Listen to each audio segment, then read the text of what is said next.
already engaged in now, though. Beloyski! Oh, with the flicker jet Kundal. Is this the right call? Way of Dragon doesn't really land to where he wanted to.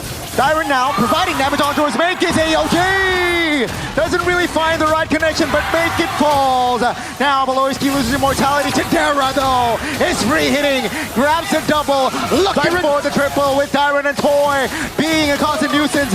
Immortality's popping left and right, and Tadera is saved. A boy shuts Dyron down, but Tadera, good dupe, no immortality, feather edge strike. Tadera shuts him down. Sutsujin now being alone, 2v1, very low as well. Can Sutsujin escape? Eve here. Oh, it's a Veramis. Wow. Okay. Up against a single target. Yeah, against the glue and against the Cho. Really good. Live up to their namesake and force a game number 3. Let's head over to the land of Dawn. It's round 2, folks. Ring the bells. Rex Regum Kaon or Geek fans. Wow, I mean, on top of that, RRQ have technically forced all magic damage from Geek Fam. So, itemization-wise, it's going to be great. Rins has gone for Lethal Ignition. Not the usual choice, Sutsujin. Yeah, we'll be able to retrieve that. Not the usual choice, but against this kind of composition, you're going to be an aggressive Faramis for sure. So, really good choice of emblem for Mr. Rins. Let's take a look at the full emblems by Indie Home. Inspire Bargain Hunter, nothing too crazy. Tenacity plus that firmness, the Inspire and Tenacity from Rins too. So he goes for a more aggressive core emblem, but goes for a defensive sub-emblem. And for Beloyski, it's practically the same kind of gameplay with his choices as well. And that so far is exactly what he's been able to do. Roaming around the map, give vision, opening up information. Also being a little bit of a problem for Sutsujin, but he should still be able to work around that, still remain and have an intact farming pattern. Alright, get the emblems again. I think this Inspire from CC is quite interesting. It's stun though, or cooldown. Yeah, it's very interesting to see that Dyron has also gone for Purify, by the way. I'm really trying to digest the Inspire, the idea behind that Inspire, and the Purify from Dyron. I guess it's because of what we said earlier. Remember game 1, BTR versus Na'Vi, when they picked CC against the Cho? I was saying it's usually bad against the Cho because you just get kicked because you have to go Vengeance. But here, Dyron has gone for Purify, so that kind of solves the Cho problem. Meanwhile, Edok already charging here in the mid lane. I think they're looking for the proper setup for the neutral objective. We mentioned how this is going to pan out. Edok already in position, as well as Rins. Kind of isolate Gobs and a boy here. Sutsujin already on the turtle. Let's see who gets it. RRQ already the first ones in the area. Geek Fam late to respond here, but it seems like they want to fight. Sutsujin gets the turtle. Beloyski with the flicker jet Kundal finds the jungler. Now AUG trying to provide cover, and that does it. Geek Fam backs away. Yeah, they didn't really want to overcommit onto that, even without the AOG from happening. Sutsujin was still A-okay. I don't think the damage is enough to penetrate him in this early portion of the game. Meanwhile, it seems like Beloyski's initial plan isn't really coming to fruition. Oh, that's a steal. Now Rin's very low, and he will be taken down. Make it Drew first blood in the second game. Well played. Saw that Edok walked over, and then he just went straight for the purple buff. Knows Edok used the taunt earlier. Sutsujin, no retry. Really good move by Maykids there, outplaying RRQ. Meanwhile, Maykids is kind of low here. Sutsujin is in the vicinity. Uh-oh, 3v1 now with the Feather Airstrike already spent as well, and Maykids will grab his second kill in this game. That was a 3 versus 1 kind of situation. I don't think Sutsujin can get away with that. There's a lot of bursts coming in from a boy, even in this early portion of the game as a Pharsa. In terms of items, is there anything special that we're looking at that they're heading towards? So far, not yet. I guess we could point out again that everybody is going for tough boots, knowing that there is going to be an abundance of magic damage from Geek Fam. Only magic damage. Beloyski's the only guy who's going to be able to deal physical damage. So yeah, everybody's putting the emphasis on magic damage. Even Dyron going for another cloak on top of the tough boots. So yeah, you can definitely understand that idea of just building full magic def. So far, he hasn't been participating too much. Once again, we're circling around in this mid lane. Beloyski's still looking for this opportunity, but it's not going to be as easy because, like you mentioned, both Dyron and Rins on Purify. Last time we saw a little bit more pressure onto Toy too by Geek Fam, but in this particular game, they've kind of let him alone. This 1v1. 2v1, trying to just get the purple buff, and they got it. Right, RRQ though.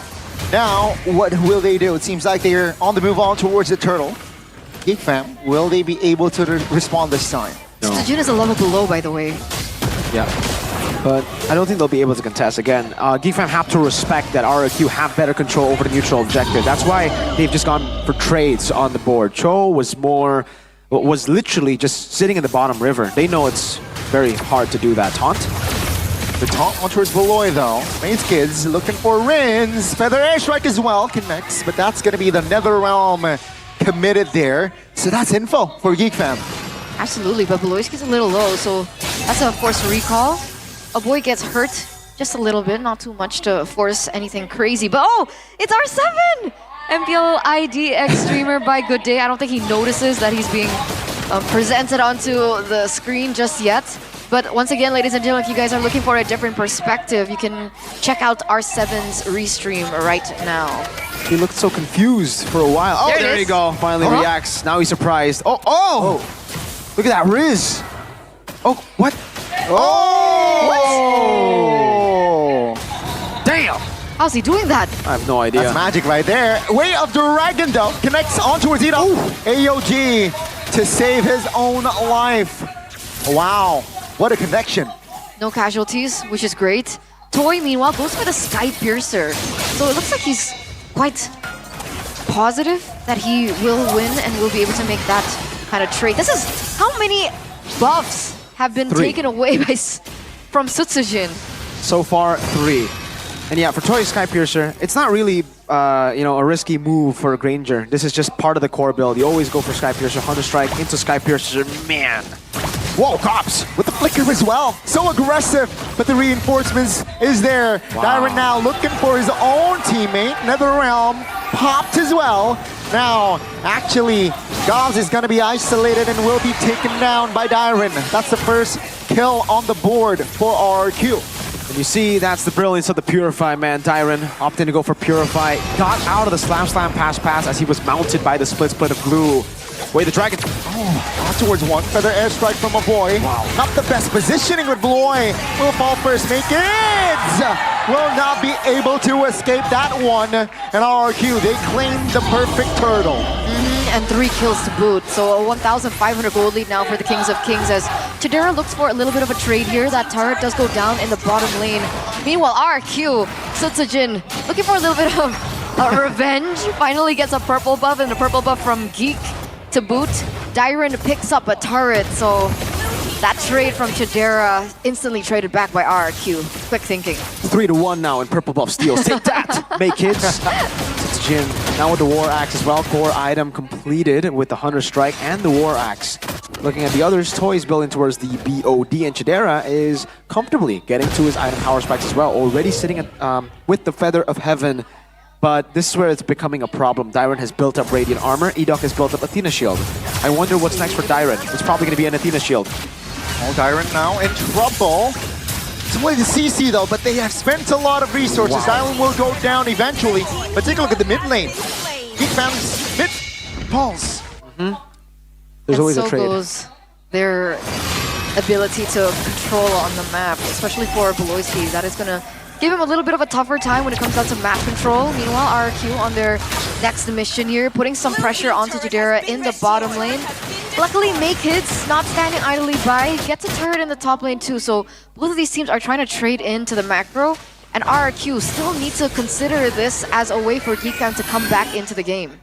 Yeah, wow. So looking at the items for Dyron again, he's not going to go for the Athena Shield. I think he's building towards an Oracle, again, to enhance what he already has built in his kit. That sustain for CC, plus the Brave Smite, plus the Oracle and War Axe, so even more sustain against the magic damage and just pure damage of Geek Fam. So what does Chidera do now? Does he go direct Divine Glaive? He has to go Holy Crystal first. I think even if he goes Divine Glaive, he's going to be lacking damage to get through. So just go for the normal build. Holy Crystal and then Divine Glaive. It'll take a while longer, but at least once he gets it, it will be a surefire power spike.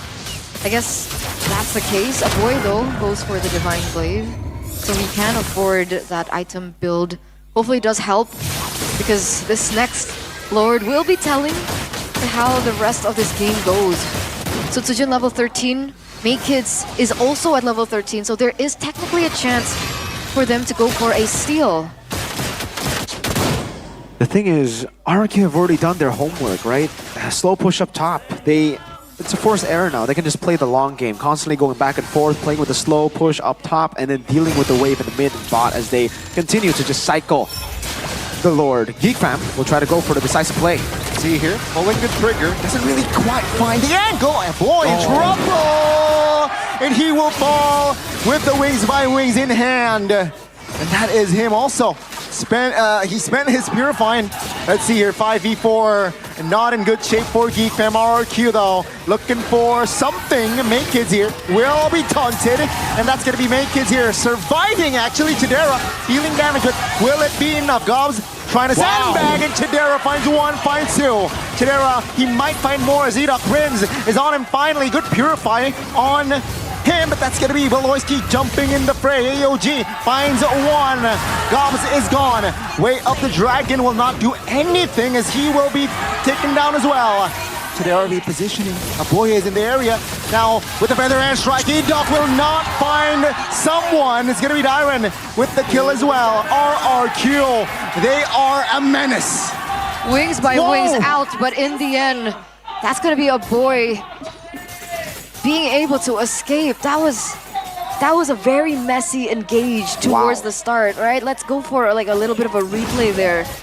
Very, very transparent engage from Beloyski. RRQ was able to read that really well. At some point, it was an awkward position coming in from Toy, but they had a little bit more in their arsenal, right? Dyron now, though.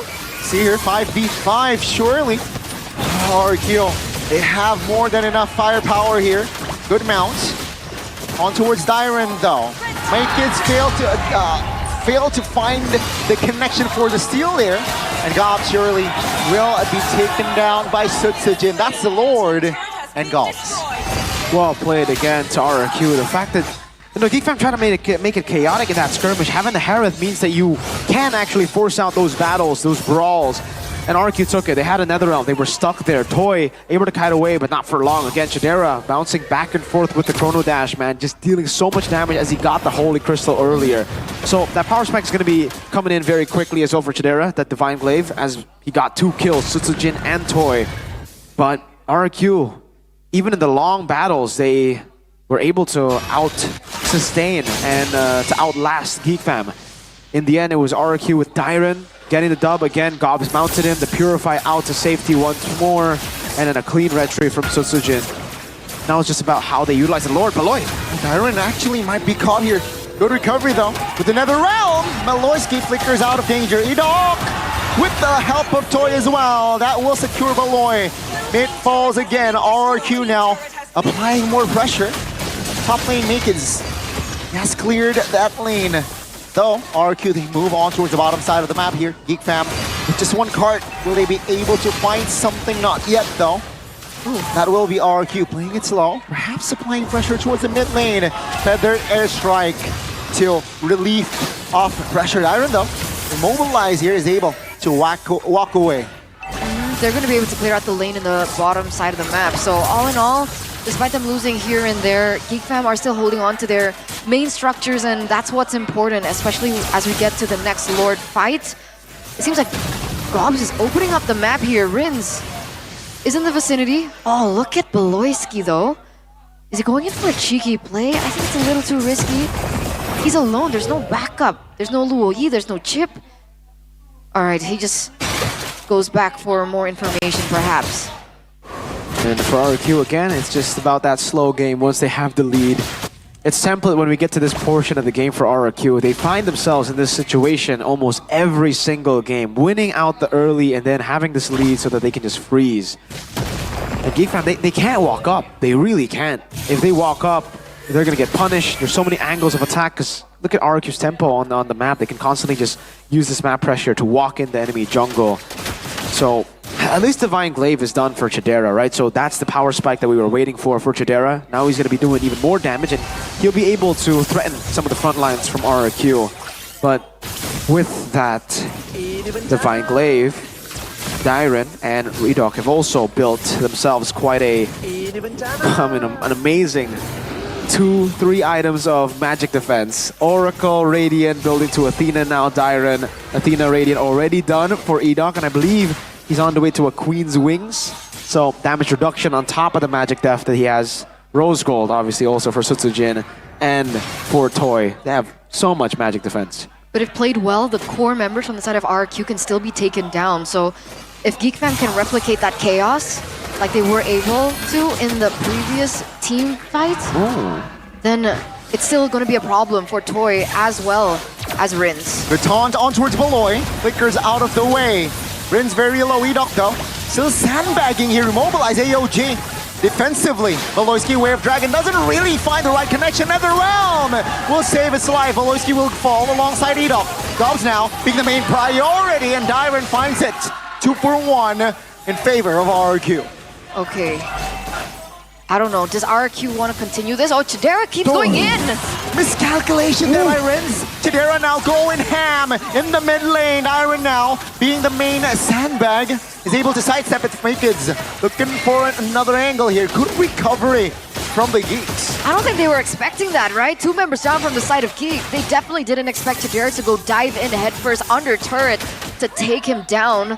Luckily, though, Rins is back in the fray, and it's still a man advantage in favor of RRQ. Yeah, Rins is the only guy who can't do that, to walk up against the Herald. He doesn't have the magic defense that the others have. He only has a Blood Wings and a Tough Boots, so Rins is the only guy that should not be doing that. To be fair, Toy probably shouldn't be doing that as well, but at least he has Rose Gold.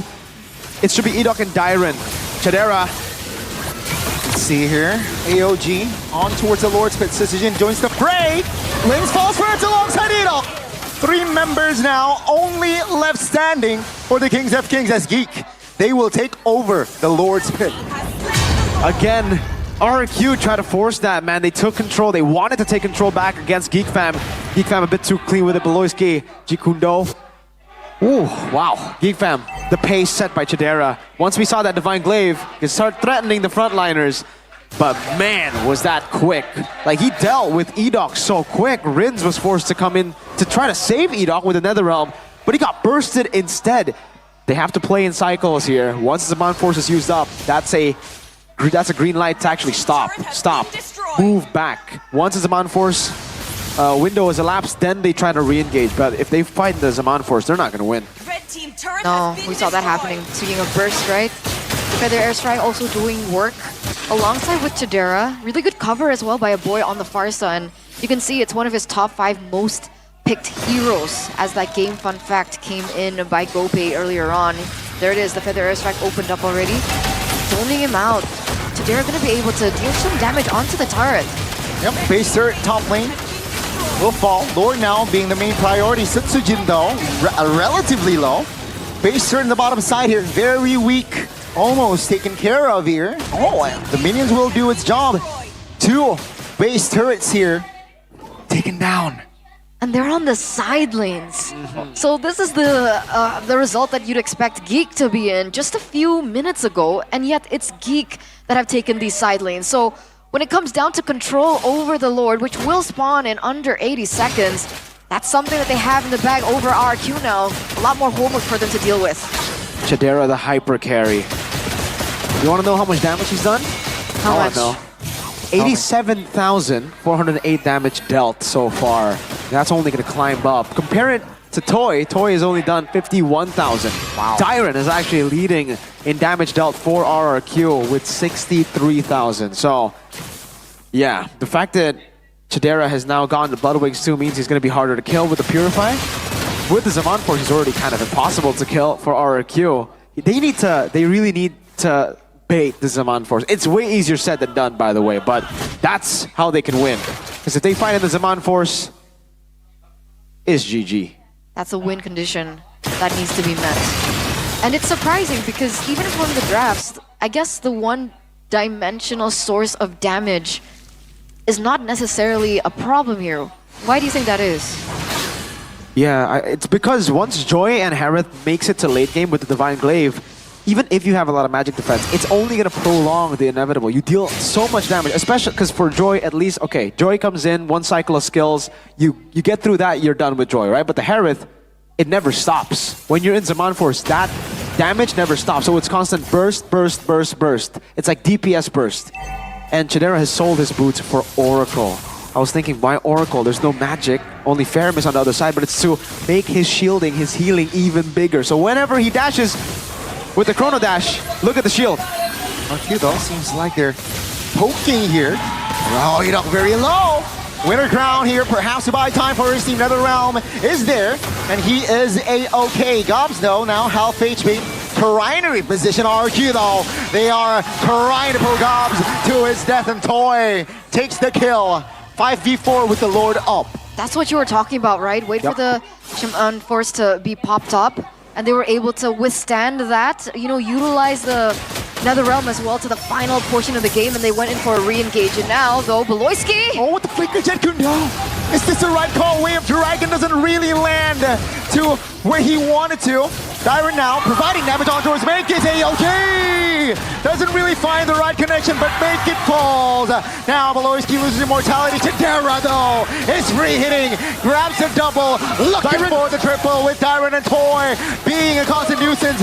Immortality's popping left and right, and Chidera is saved. A boy shuts Dyron down, but Chidera, good dupe, no immortality, feather edge strike. Chidera shuts him down. Sutsujin now being alone, 2v1, barely low as well. Can Sutsujin escape? But boy denies it.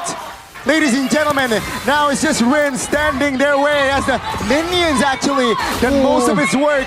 Will Rins be able to escape this? A boy is in the area. We might get a game 3, ladies and gentlemen. There's no way he can defend.